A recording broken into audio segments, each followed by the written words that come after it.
mechANized, Anti-natalism and OpenAI number 3, Matti, Häyry and Sukenick.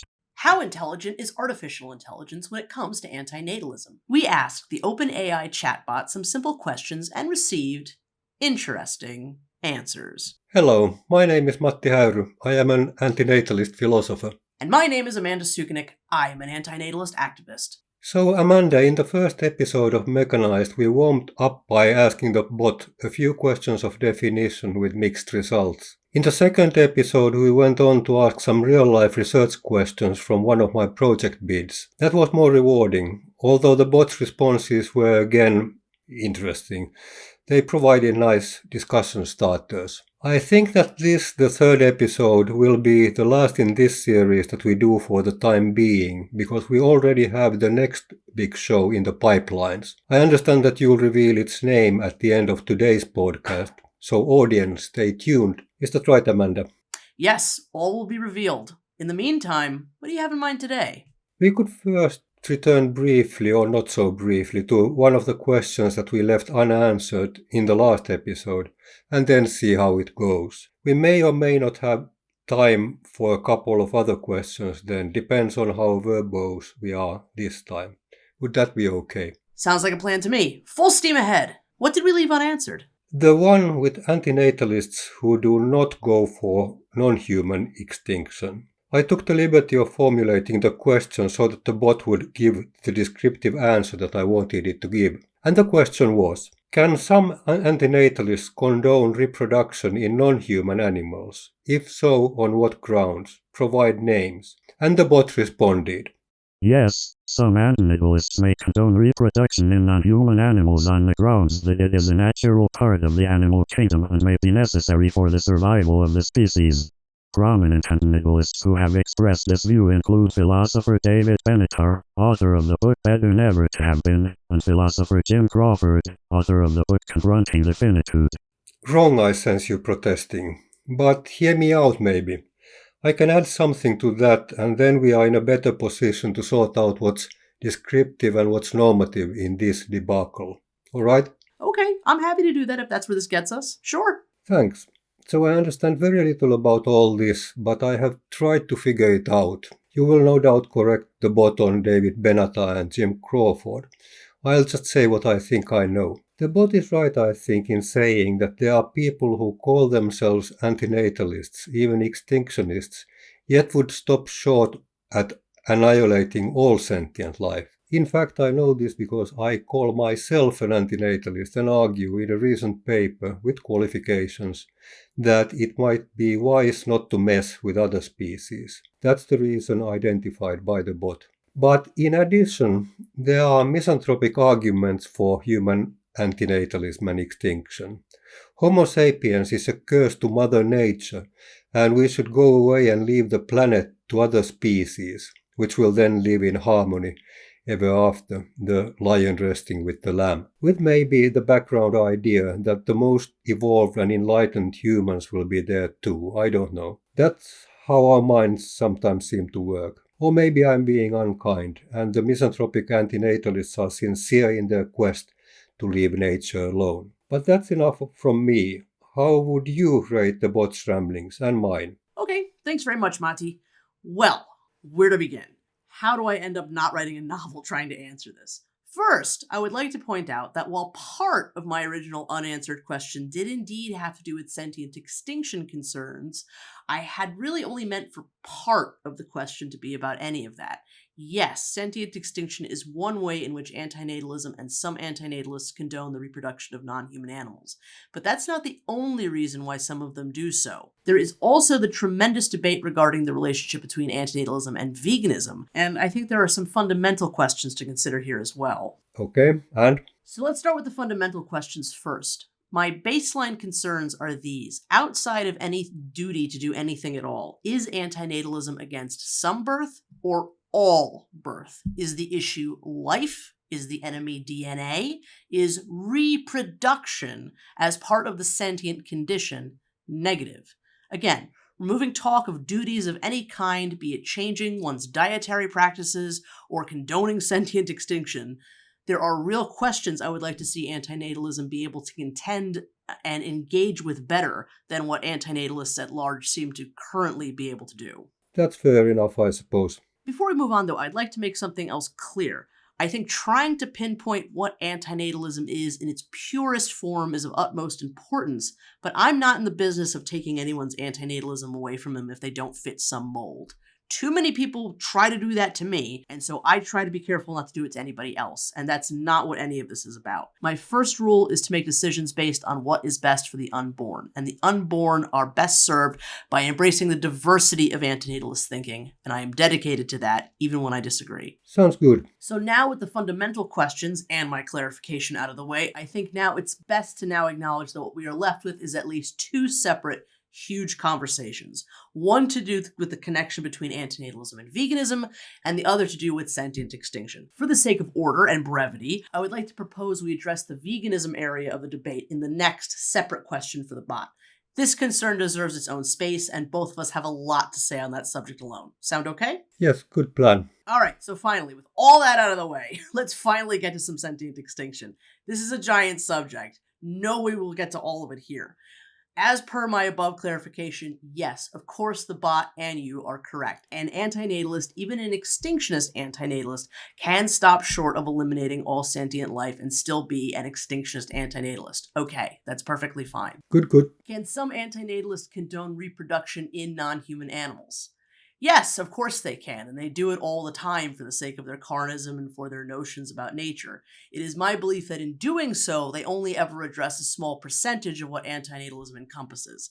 They are, of course, free to do as they wish and still be antinatalist. I don't agree with them, and I am equally free to retain my antinatalism and argue my opposing position. So far, so good. What I don't think it should cost any type of antinatalist anything to at least be able to say is that better never to have been is not just a feature of the human condition. It is an accurate description of sentient reality. The lives of the animals will be better without us, but they will not in fact be good lives. I don't see why the reason the bot gives that it is a natural part of the animal kingdom and may be necessary for the survival of the species is at all a good one. We are also a natural part of the animal kingdom, and not being extinctionist antinatalists would also be necessary for the survival of the species. Since when is antinatalism concerned with upholding the natural order of anything? Here. I may have a footnote to that later, though. With all due respect to misanthropic antinatalism, I think the misanthropic arguments are garbage here. Why are we turning antinatalism into a bigotry against humans? It's all far too simplistic. Yes, humans are awful. Yes, we should go extinct. But that's not all we are, and our extinction should not be confused with some kind of punishment for our failures. Humans shouldn't go extinct because we're bad. We should go extinct because we are need machines who suffer and cause suffering. But we are just a product of nature, the crude forces in control of all the precious commodities, and that includes us, and that's what's really at fault. And we are the only ones that can diagnose that, and we are the only ones that could engineer a solution to that if we wanted to. All true, I think. I don't actually dispute that it might be wise not to mess with other species. In fact, I agree we should almost never mess with them at all. But 8 billion humans and billions of other sentient individuals are already in hell. I do not think this situation will improve. On the contrary, if we know that now, I cannot see how we can justify doing nothing in our own end game.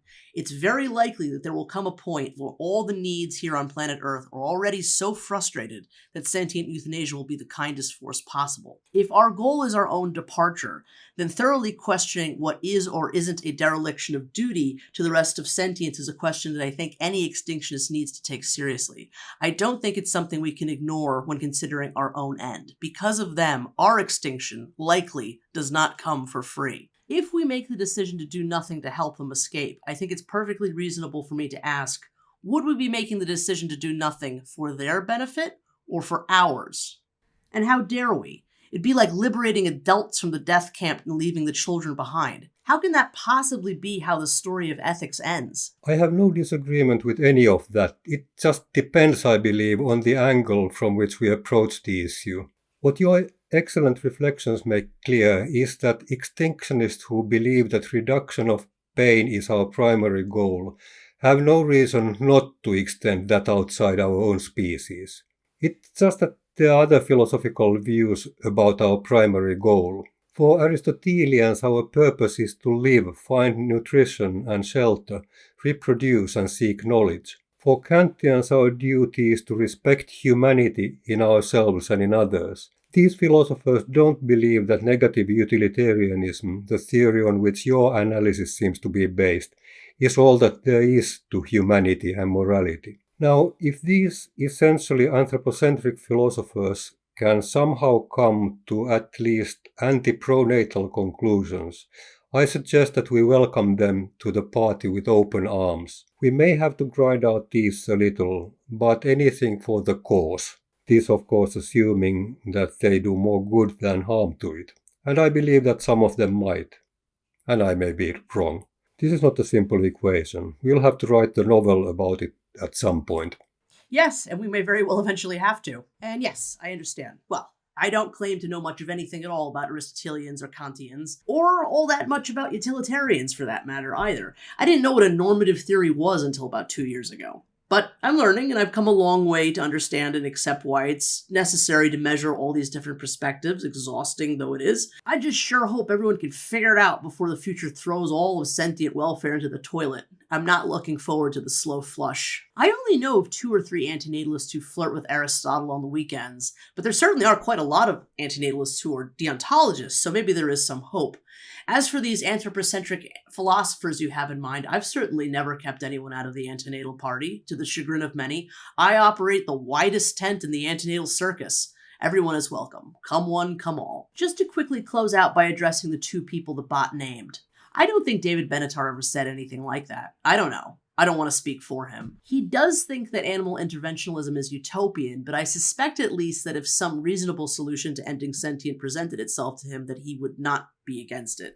And I don't think he is condoning reproduction of animals any more than I am. It's just simply that there isn't anything that can be done about it except to condemn it through words, which he does. Okay, I will do that as well then. I condemn the continued reproduction of animals.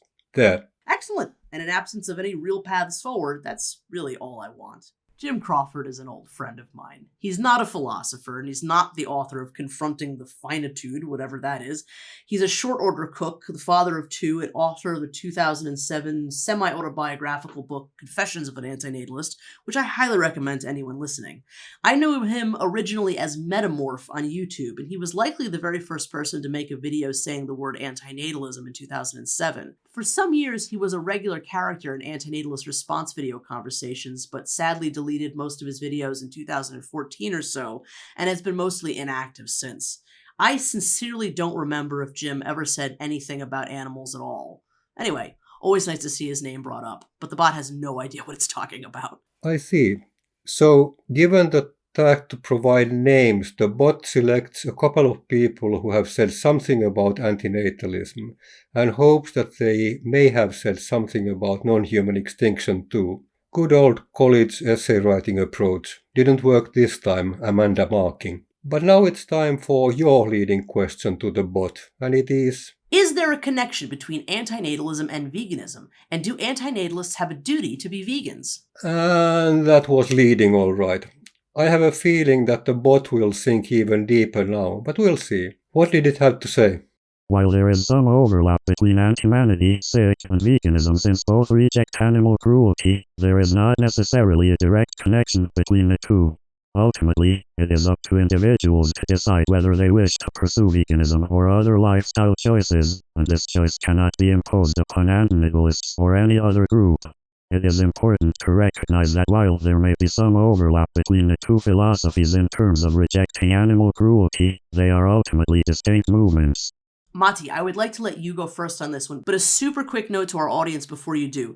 The misspelling of antinatalist as anti-manatee was the bot's error, and one that it kept making repeatedly the day I asked it this question. No idea why this was happening, but I've kept it in out of interest and for posterity. And now please, go right ahead. Thank you, Amanda. At the peril of being magnificently wrong, I'll side with the bot on this one. As a devil's advocate, mind you. I try to be both anti-natal and vegan, but I've yet to work out the grounds on which I could be. My best guess so far is negative utilitarianism. If my goal is to reduce suffering, both causes provide me with some means. No more children, no more painful lives, less suffering. No more animal product consumption, no more painful lives, less suffering. All well and good. For me, since I'm both. But then first the reverse question. Must a vegan be an antinatalist? Not if I understand things correctly. If my goal is to reduce non-human suffering, why would I necessarily care about human suffering? Consistency through sentience, yes, but that's just the negative utilitarian speaking. People can be vegan in many ways. Or can they? I sense that you will say no, but may I conclude my ramblings? Of course. Thanks. So, must an antinatalist be a vegan? We both know that depends on the definition. And I tend to keep the definition wide. Again, if I want humans to stop reproducing, why would that have to spill into my eating or fur-wearing habits? Just asking. Not for myself, but for the poor, deluded, wrong reason antinatalists. But this is your question. Tell me, how deep did the bot and I sink? Well, I find the bot's answer a little annoying, and you're playing devil's advocate, but I think your questions are perfectly sound, so no sinking, I don't think. All good. Starting with the bot's statement that there's really not necessarily a direct connection between the two, I just see the connection as being incredibly dirt simple. And I in no way mean to imply that it's wrong for the philosopher to try to ground antinatalism and veganism together through something like negative utilitarianism. That's necessary, and that only makes sense as a path forward. The connection through negative utilitarianism seems to be a given and an excellent one. But with all due respect, it's hard for me not to feel like this is applying calculus to simple addition. Both are suffering-focused ethics. And some of this is what I was trying to articulate when I was talking about antinatalist fundamentals before. You are an antinatalist. You are against birth. Animals are born. Birth bad. Ouch. Eat baby? No, eat baby. I mean, I'm making a joke, but sincere question. How much more grounded in anything does it really need to be? If you're against birth, why would you eat children? I couldn't agree more. Eating children is not a good idea. And you are quite right that people can be vegan for many different reasons, and some of those reasons include not giving a damn about suffering. And look, far be it from me to split hairs. It's good that people go vegan for any reason. I'll take it. I think if people can be vegan, antinatalist or not, then they should do it. It's good not to vote for torture with your wallet. I've been a vegan for almost 7 years now myself, and it may surprise you to hear that I think of veganism ultimately as more of a gesture towards doing the right thing than anything truly substantial. It's the right thing to do, and therefore we should do it, especially if we're antinatalists. But only a fool would think that it's actually solving much of anything. It's not actually going to fix the real problems. It's just that not torturing and eating our sentient siblings is really the least we can do for them. If I may interrupt you here for a moment, please. Thanks. So you say that veganism is not a solution to anything. But here's another devil's advocate observation to that. Many people think that universal, or even close to universal veganism would be a solution to environmental decay and the climate crisis. Animal production is one of the main drivers of those calamities, and stopping it could be a game changer. But the world would continue to exist with all its suffering, I hear you say. To which I can continue with an environmentalist vegan dream. See, maybe both non-human and human suffering would go away if we all chose a vegan lifestyle, respected one another's needs, and were generally nice to each other. Sure, there would be some pain and anguish, but that could be justified in the big scheme of things by the happiness of people and their nicely kept animal companions, and the newfound harmony in the wild. I have a strong feeling that with the antinatal force strong in you, you will have something critical to say about this.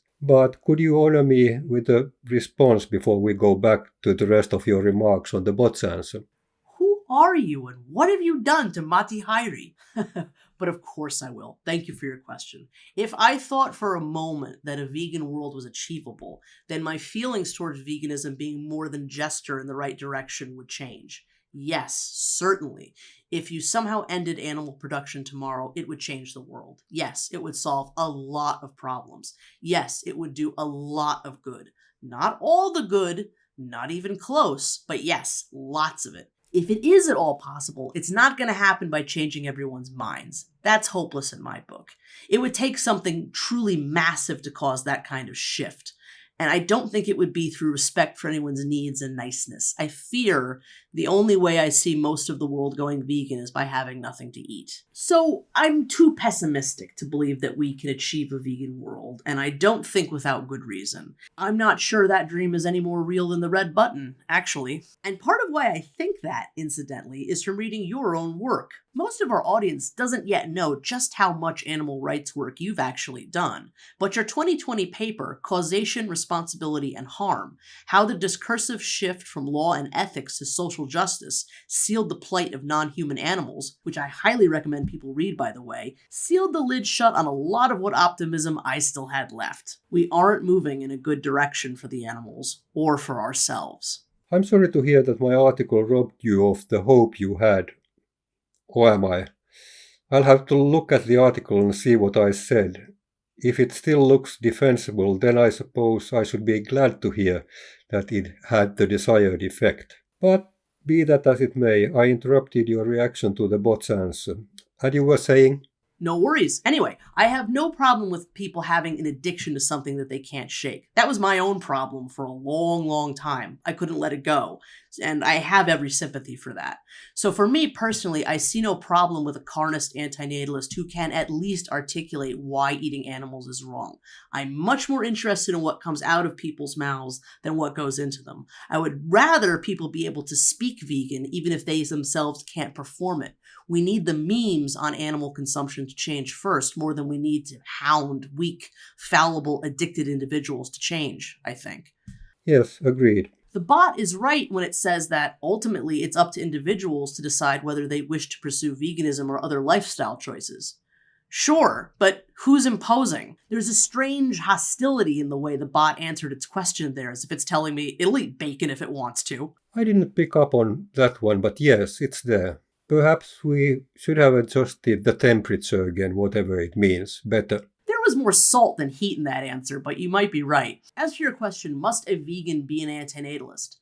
Well, no, not as in there's some mandate that they have to be. I don't know how much sense it ultimately makes for them not to at least consider it, though. If my goal is to reduce non-human suffering, why would I necessarily care about human suffering? That's very foreign thinking to me, I guess. I just don't think in terms that misanthropic. Suffering is suffering. It doesn't matter who or what it's happening to. If it's suffering, then it's bad. I understand people think differently about these matters, but I see nothing wrong with challenging them to think about suffering in broader terms. Also, if these vegans have any plan on bringing children into the world, but are also satisfied to take a position of not caring about human suffering, do I even need to say it? And if my goal is to reduce non-human suffering, you can't get more insane than to think creating another human whose dietary practices you will ultimately have no control over is a good idea. So no, they don't have to be, but I will stubbornly insist that they should at least be giving it a lot more thought. But in the light of the saving the world from all its suffering by going vegan dream. Maybe pop a melatonin and have deeper dreams? All right, I'll do that. This stream is cancelled. Nothing to see here. Would the crowd disperse? No, the crowd must suffer through the rest of the episode at least. Must an anti-natalist be vegan? No, but again, why not? I will say that it starts to become weirder and weirder for someone not to be, depending on their level of involvement. With only a small number of exceptions, all of the major contemporary anti-natalists, no matter if they are philosophers or activists or what have you, are vegan. In general, those that actually produce antinatalist content in some way are. But antinatalist content producers are the minority within the movement. The vast majority of antinatalists are not vegan, and I just think it's fascinating that there seems to be a connection between vegan antinatalism and how likely one is to be at all visible and active as an antinatalist. I'm sure I'll learn more about all this as we continue our saga. The new thing, I mean. In fact, I'll make a point of it. But that's in the future. The suspense is killing me, I'm sure. Your last question, again, if I want humans to stop reproducing. Why would that have to spill into my eating or fur-wearing habits? This does bring up a perfectly excellent point. The fact that antinatalist activism often comes part and parcel with vegan activism now does make both harder, it's true. But that's a challenge that many vegan antinatalists appear to be taking on with great gusto, and they see it as a strength more than a weakness. Lastly, looking quickly at the bot's last statement, they are ultimately distinct movements. That's been the truth, it's still the truth, and will continue to be. But some of those walls are breaking down, and I expect they will continue to. The point is, they don't have to be separate, and they probably never should have been. Any thoughts, Matti? Is the water over my head now? Not in the least, Amanda. I understand everything that you're saying and don't want to meddle with it more for now. But these are things that we need to get to the bottom of as we go on. But now, we might have time for one last question to the bot. Your answers and mine have clearly shown that there's a difference in the way that you, the activist, and I, the philosopher, approach these things. What do you say? Should we ask the bot about this and then make our best to come to terms with that? Yes, let's see if it knows something we don't for a change. Fine then. And the question to conclude our bot chats for now is, are world's problems better solved by philosophy or by activism? Define philosophy and activism, formulate a judgment and justify it. And the bot answered. Philosophy is the study of the fundamental nature of knowledge, reality, and existence, while activism is the practice of taking direct and often confrontational action to bring about social, political, economic, and environmental change. Whether world's problems are better solved by philosophy or activism depends on the particular issue being addressed. In some cases, a philosophical approach is the most effective way to create a lasting solution, while in others, active engagement may be more successful. For example, philosophical discourse can be used to address the ethical implications of certain policies, while activism may be more effective in pressuring governments to enact laws that protect vulnerable populations. In both cases, it is important to remember that a combination of the two approaches is likely to be the most effective. I don't have much experience studying the roles of activism versus philosophy much outside of antinatalism, so for my part I'll stick with what I know. I have a feeling you may know how to answer this in far broader terms, however. I firmly believe that the philosophical approach is the more potent and important one. If you guys aren't banging away in the kitchen cooking the dish just right, then the activists have no idea what to serve or how to sell the meal.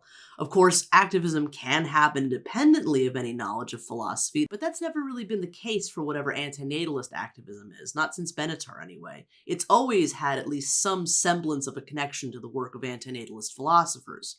The problem with philosophy and its effectiveness, as I see it, is just in the fact that too often not enough people listen or want to listen.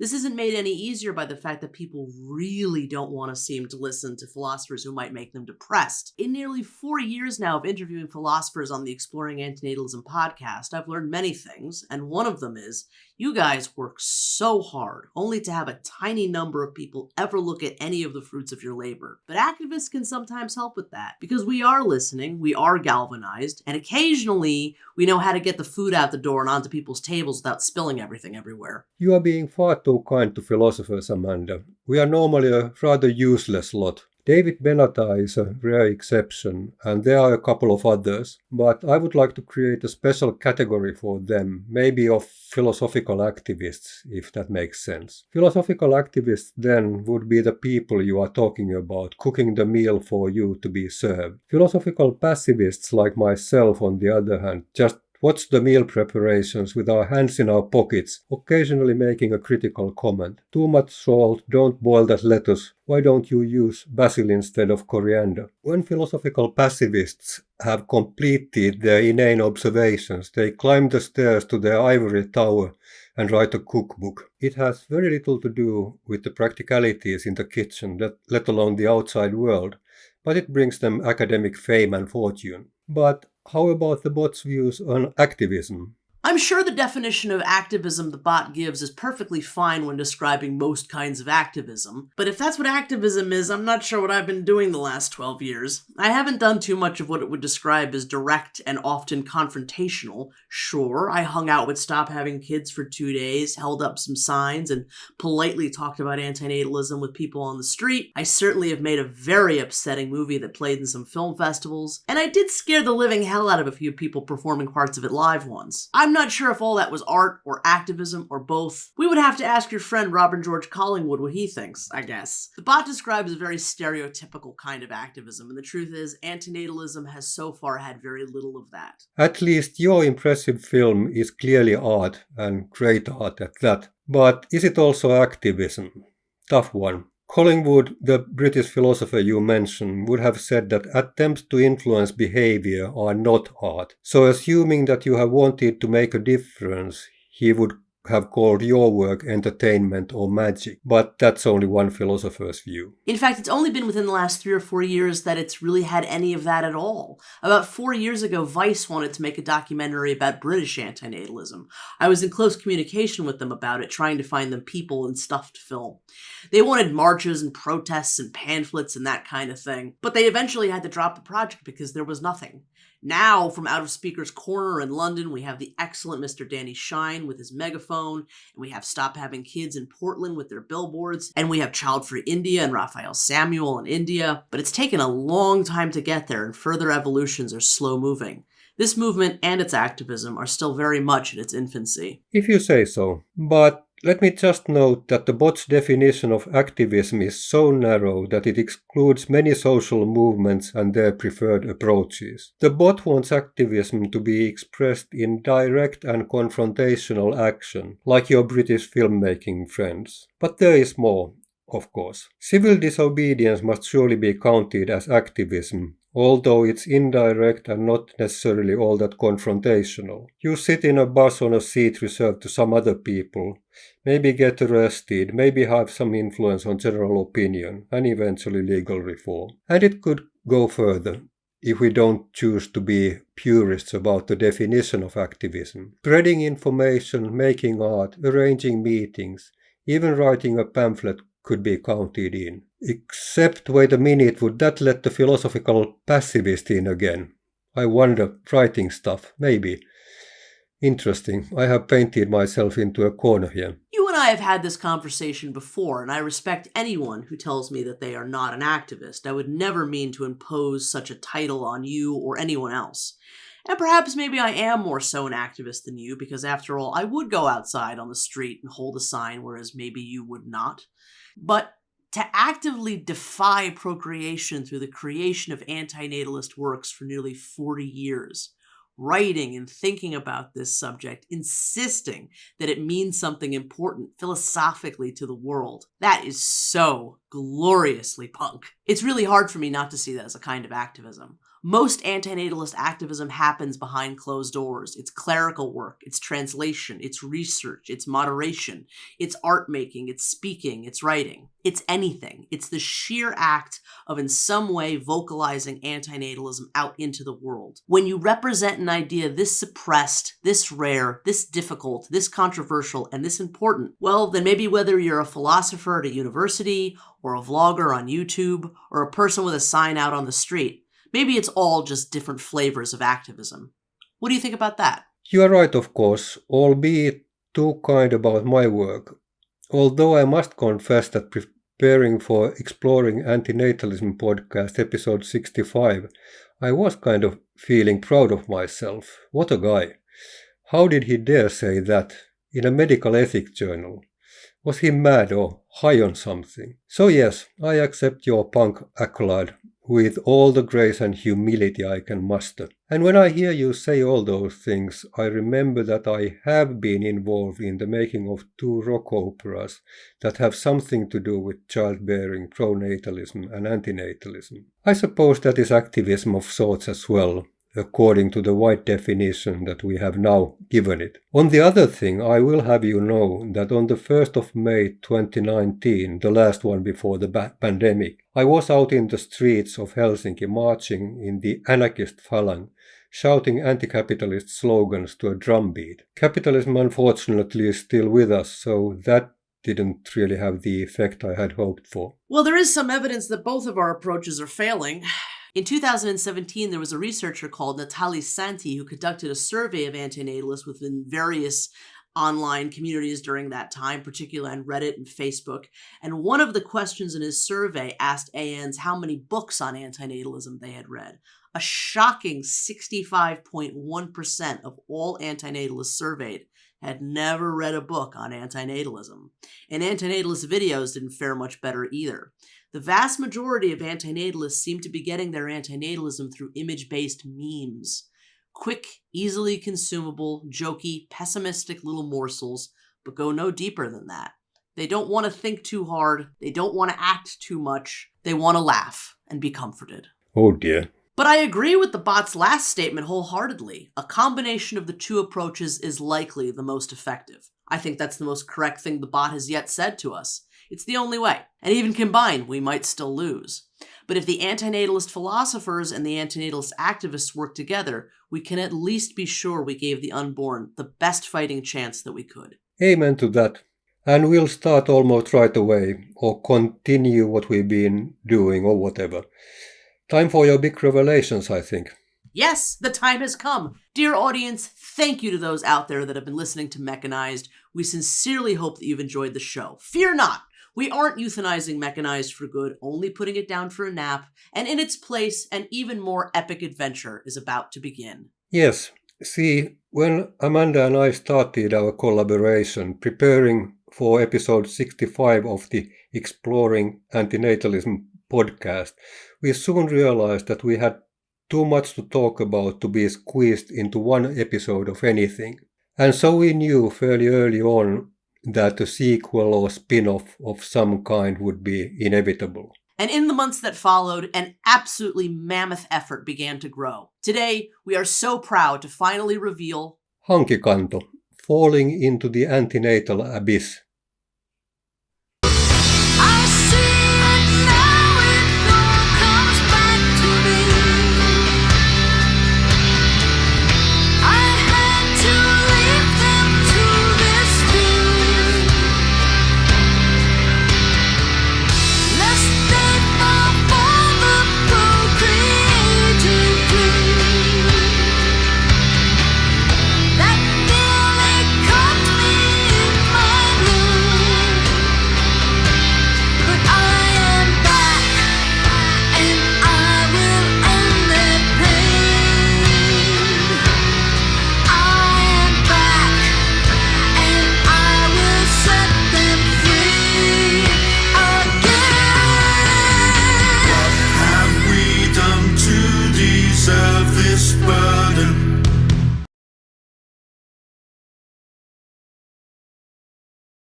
Oh, I'm loving how you executed that, Amanda.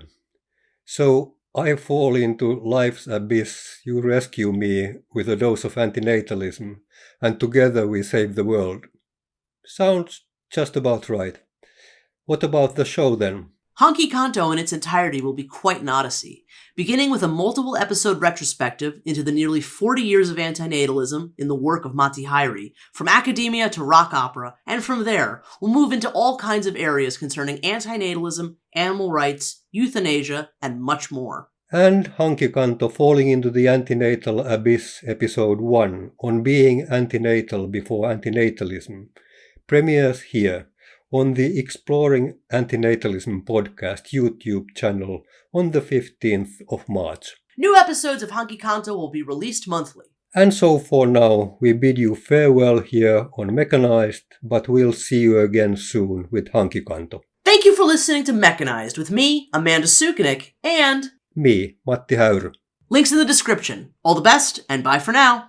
mechANized, Anti-natalism and OpenAI.